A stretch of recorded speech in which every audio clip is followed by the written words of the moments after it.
Hello everybody, my name is Kanaminika, and welcome back to the unboxing, where today we are doing something very special and also expensive. Whatever.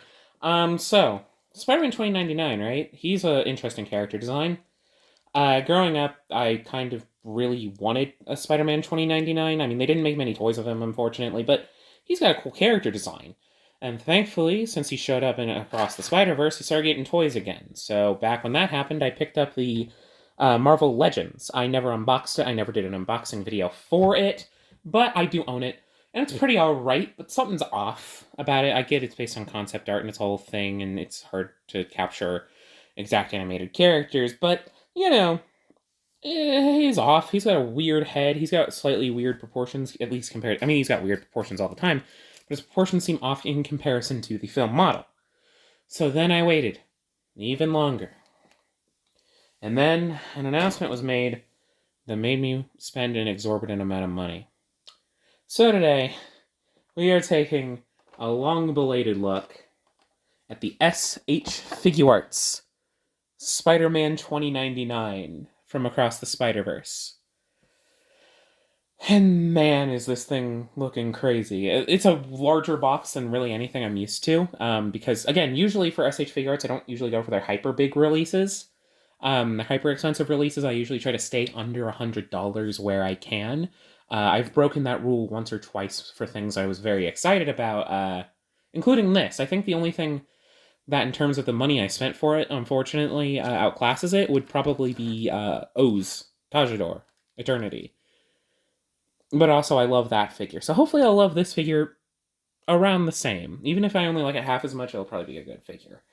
But anyways, if you saw the previous Spider-Verse unboxings, which is, if not, they should be up on the channel, so go check them out. This is a very similar packaging style to those as SH Figuarts wants to do. It has its own colors, though. It's got the kind of darker shades that kind of go on in the 2099 like vibe, if that makes sense. It feels like that one scene at the end of the movie where the things happen. If you know, you know. Anyways, it's got some very nice geometric texturing that makes it look like the film. And it's very nicely done. Here we have Spider-Man Across the Spider-Verse, nice and embossed right on the front. It's got some stuff in Japanese, which is probably the name of the figure. It's got this, because in Japan, this is a Tamashi Web exclusive, but in Western distribution, it got a wider release. I don't really know why that happens sometimes, but whatever. It is Marvel, it is Tamashi Nations, it is Bandai, it is official. We've got the similar style of window package that was on the other Spider-Man, but it's just whiter. We've got the name, Spider-Man 2099, S.H. Figuarts, Across the Spider-Verse, the quote right in there as well. You get a look at the figure, some of his accessories, including the thingamajig, the face head sculpt, and the bit of the cape, Bandai Namco, and a wonderful rendering of Miguel. It's one of my favorites that I've actually ever seen.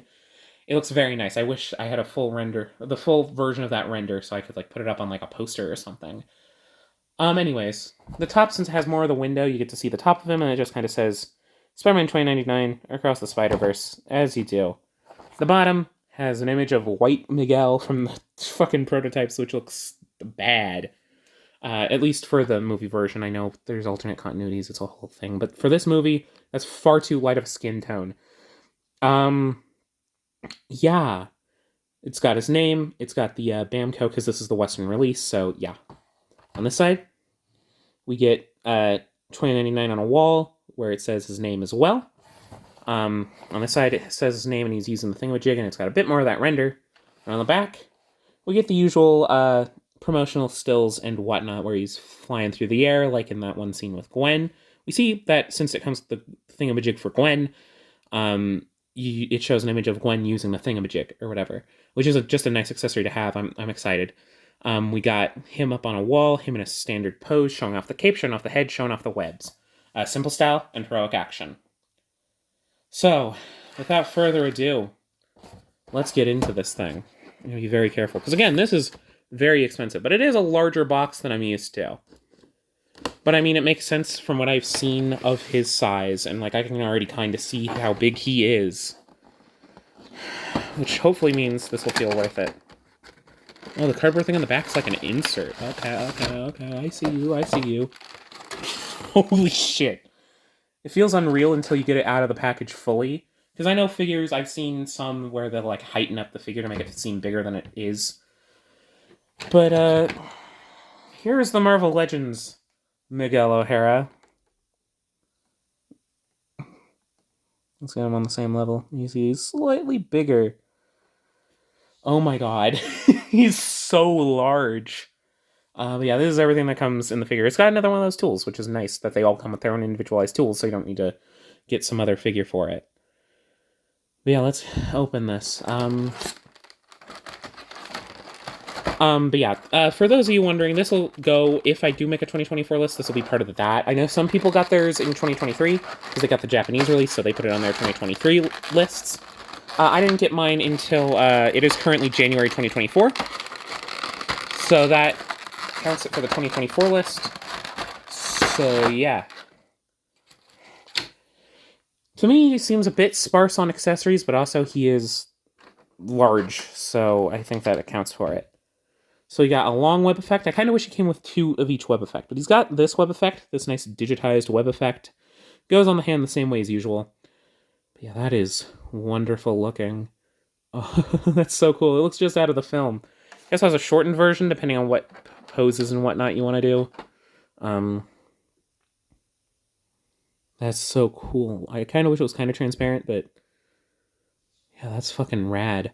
I love that. I like that a lot. He's got 2 thingamajigs. I'll look at the main big one, because they're the same sculpt practically, just one smaller. Here's Miguel's. Yeah, that's pretty perfectly rendered. It probably could have had a bit more paint here that shows off like a decal of like whatever universe or whatever, but it works fine. Here's the tool. It's the same sculpt as on the others, so that helps with some back stuff. While we're here, I'll get out the other thingamajig here in a second, but here's that cape. I kind of wish it was more transparent. Like, I know there's like a transparent layer on this, but I kind of wish it was like actually kind of red transparent. But that is a nice large cape. And that sculpting is nice, and that's a nice red. I'm having a hard time fitting it in the frame. Here we are, though. Cape. Let's look at that alternate Miguel head. My big problem with it right now is like the expression. I feel like this expression doesn't really fit anything Miguel really does in the film. Feels a bit more smarmy. I kind of wish it was something a bit more angry, but sculpt-wise, I feel like, and of course with the paint color, they really improved it a lot from those initial prototypes. This looks a lot more like a Miguel, and it's a great Miguel head sculpt. I think it's the only Miguel head sculpt in an action figure that we got. So yeah, and oh my god, I can already feel the quality behind this figure. Oh, and it's really exciting. He doesn't come with too many extra hands. He's got these outward splayed hands. You can see they're nice and large, because he's a large guy. These are some big fucking hands, oh my god. I mean, I've been handling Figuarts, but even normal figures that you usually get, and they've got a wonderful paint detail, and like, you can see the way the palm and the fist work. Oh my god. It works perfectly. Pure red fist, and that nice detailing at the front, and you can see a bit sculpted. Got a bit of paint chip, but that's fine. It's beautiful looking. Oh my god. I'm so happy. And then, one of the accessories that really sold this for me, it should be mandatory. He's got the Talon hand. Like, you can see it going. And that's such a Miguel thing, and I'm so glad they included it. Because the Marvel Legends didn't. They just kind of had a normal hand. But man, that's so cool looking. I love that. I love the little talons, and oh my god. That's great. That's great. It is a good figure, I think. I'm gonna take it off screen to get the thingamajig, I think.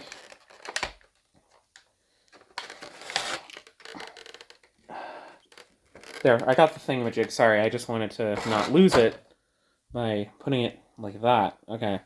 Here's Gwen's thingamajig. It's much smaller, because she has a much smaller wrist, but it fits. And it's good to have one. I hope that their, what's his name? Hobie has 3 thingamajigs. The one for him that's from them, the one that he made himself, and the one that he made for Gwen at the end of the movie. But now we're finally at him. We're finally at our boy, Miguel O'Hara himself. The vampire thing. Oh my god. Oh my god. The sculpted detail. Oh my god. Do we have a figure of the year? I mean, I know a lot of people were putting it on their figure year last year's, but do we have a figure of the year contender already? Oh my god. This feels worth the price, I'll say. Like, sometimes with SH Figuarts, I don't really feel the hyper high inflation, or like import prices sometimes when I buy ones that are this expensive. But man, does this one feel worth it. Man, those thigh joints are tight. Gotta get them working. There we are.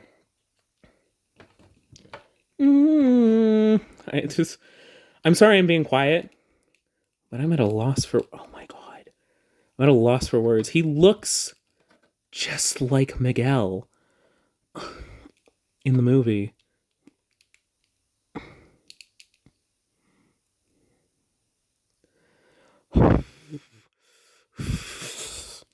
He moves so well too. I mean, I know the torso joint is like a point of contention, but that's fixable if I need to. Oh my god, it's such a good figure, and it's so big too. People have talked about the moving cheeks, but like it makes sense. I like the design choice, but holy shit, it does allow for stuff like this. Like, look at that leg movement. He's got double jointed knees. Does he have the Ultraman knee, or no? He doesn't have the Cinco de Sejo knee, which is fine. He didn't really move there either. Oh my goodness, I'm already. You can see I'm already just getting it into cool poses, and like, oh my god, I don't know if anything. Oh my goodness, this is this year's Chainsaw Man, I think.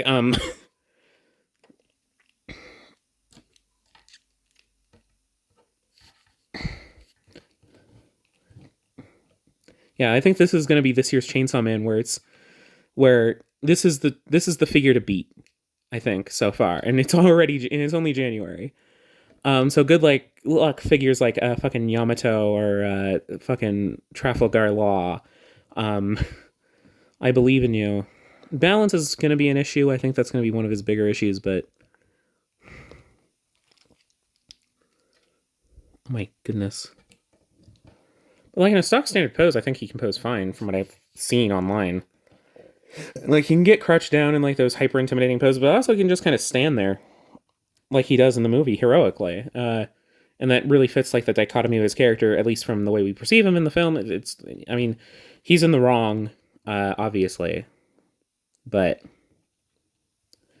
you know, you sometimes perceive him as a hero, you know, because like he's one of the Spider-Men, you know. I mean, he's probably more accurately considered an antagonist. I don't think he's necessarily a bad guy, a villain, or whatever, but he is an antagonist, and oh my god, this figure is just too damn good. And like the sculpting, oh my god, I am so happy with this.